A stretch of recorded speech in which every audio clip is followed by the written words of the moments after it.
Em 1830, a França ocupava a Argélia. Logo depois, com a Conferência de Berlim, em 1885, a potência imperialista seguia para o Sahel e por grandes partes da África Ocidental e Central, consolidando assim o seu domínio colonial em toda a região.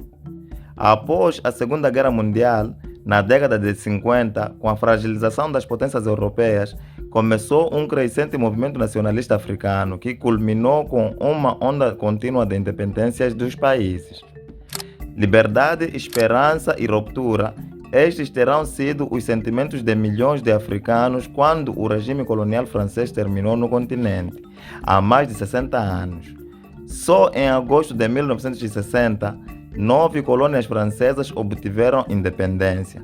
No total, foram 14 nesse ano: Benin, Burkina Faso, Camarões, Chad, Congo-Brazzaville, Madagascar, Mauritânia, Gabão, República Centro-Africana, Costa do Marfim, Mali, Níger, Senegal e Togo. Para estas nações, até parecia que um novo e promissor capítulo se iniciava, mas contra todas as apostas, um futuro tenebroso se antevia para as nações francófonas africanas, como lhes mostro a seguir. Mozagel é um canal feito por africanos com o objetivo de mostrar tudo o que influencia o dia a dia das nações de África. Se está a conhecer o nosso trabalho neste vídeo, por favor clique no botão inscrever-se e ative o sino para receber vídeos sempre que publicarmos.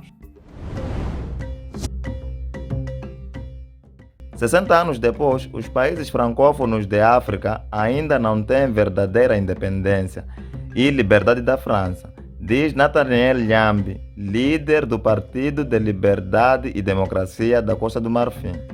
Isto começa com os livros escolares, cujo conteúdo ainda é muitas vezes determinado pela França. Mesmo depois dos países africanos ganharem a sua independência dos franceses há décadas, Paris ainda exerce uma enorme pressão nesses estados.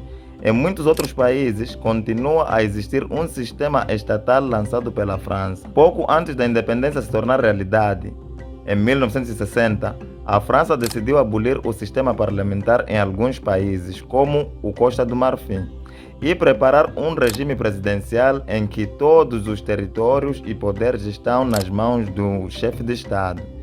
A ideia era concentrar todos os poderes dos países na mão de uma só pessoa, o presidente, para facilmente ser manipulado. Embora não seja nova, a crítica ao imperialismo francês e à France-Afrique, como é chamada a influência francesa nas antigas colônias africanas, tem saído dos círculos intelectuais e militantes e ganhando as ruas.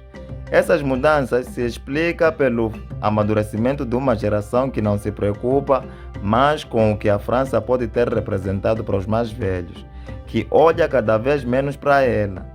Desde os anos 80, vários candidatos presidenciais africanos e franceses prometeram virar-se as costas à África e à França.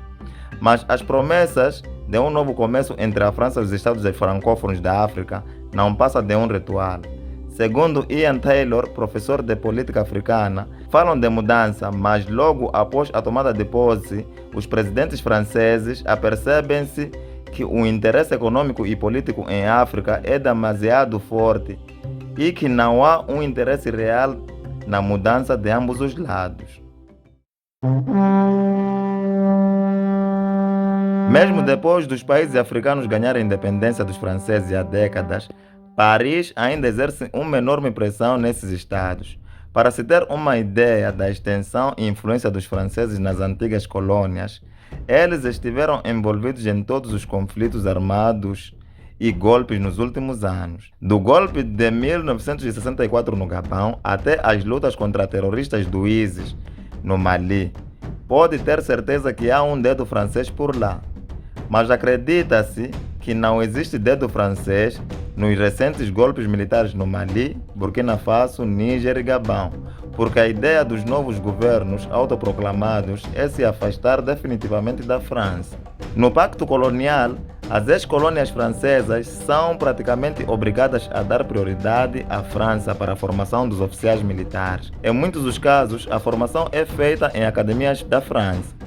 Contudo, analistas acreditam que com estes acordos militares, os franceses continuam implantando vários traidores que, quando necessários, são acionados para cumprirem com agendas geopolíticas de Paris nos seus respectivos países. Uma das mais sonantes intervenções lideradas pelos franceses aconteceu em 2011, na Costa do Marfim. Eles depuseram um antigo governante a tiros de canhão por não seguir a cartilha francesa. Hoje, a Costa do Marfim é o principal fornecedor de chocolate e café para a França. A França lidera a operação militar Barkhane contra grupos islâmicos na região do Sahel. Envolveu 5.100 soldados de diferentes países desde fevereiro de 2020. Nessas regiões, não se verifica nenhuma evolução nos combates contra o jihadismo. Isto faz com que levante mais críticas aqui à França. Antes dos golpes no Mali, Níger e Burkina Faso, a França tinha bases militares em praticamente todas as suas ex-colônias. Mas se você acha que intervenções armadas é inaceitável, bom, é porque ainda não viu intervenção monetária e o seu rastro de sangue. Logo após o término oficial do colonialismo francês na África, a potência europeia se antecipou no jogo geopolítico, criando Zona Franco para o controle das regiões por elas outrora dominadas. A França introduziu o franco CFA da África Ocidental e o franco CFA da África Central, que atualmente são moedas ligadas ao euro. A moeda permanece sob tutela da França, que garante a sua conversibilidade. Para os críticos, o franco CFA dificulta o desenvolvimento de países que acabam sendo privados de parte da sua soberania. Eles defendem a criação de moedas regionais ou nacionais. A França detém o controle monetário de 14 países africanos. Isto equivale a mais de 160 milhões de pessoas. Por uma série de acordos, a França obrigou esses países a guardarem mais de 50% das reservas financeiras internacionais em Paris, no Tesouro francês. Só em recursos de reservas internacionais dos países africanos, a França acumula todo ano aproximadamente 500 bilhões de euros. Os países africanos só podem utilizar 15% dessas reservas ao ano.